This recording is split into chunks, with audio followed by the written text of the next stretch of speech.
Masena sanitu ija godhata Barabeelaattis kufanii bulu warra kan gooftaatiif jireenya mijataa du'anis lafarraa jannataa galu. Masena sanitu ija godhata Barabeelaattis kufanii bulu warra kan gooftaatiif jireenya mijataa du'anis lafarraa jannataa galu. Masena sanitu ija godhata Barabeelaattis kufanii bulu warra kan gooftaatiif jireenya mijataa du'anis lafarraa jannataa galu.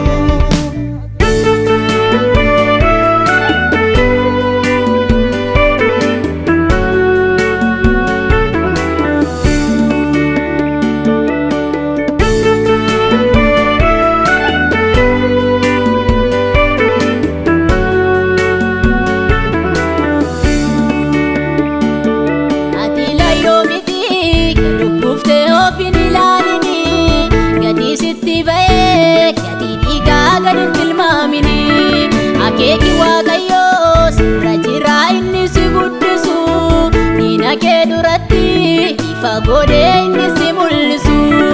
Akeeki Waaqayyoos irra jira inni si guddisu diina kee duratti ifa godhee inni si mul'isu.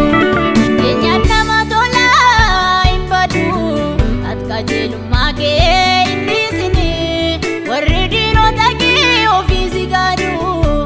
Banis gooftaatti adda sin baasanii. Masena sanitu ija godhata Barabeelaattis kufanii bulu warra kan gooftaatiif jireenya mijataa du'anis lafarraa jannataa galu.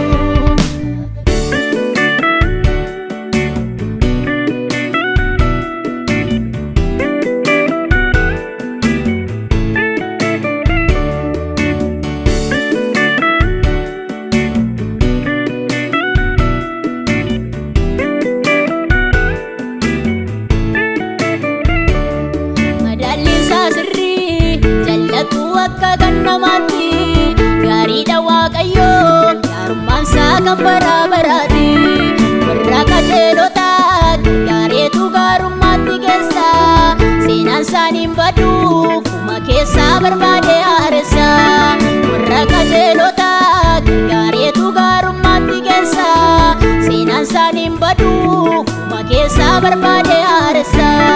Keenyaan nama tolaa hin badu qajeelummaa kee inni sini warri diinota kee ofii si gaadu dhiibanis gooftaatti adda sin baasanii. Masena sanitu ija godhata Barabeelaattis kufanii bulu warra kan gooftaatiif jireenya mijataa du'anis lafarraa jannataa galu.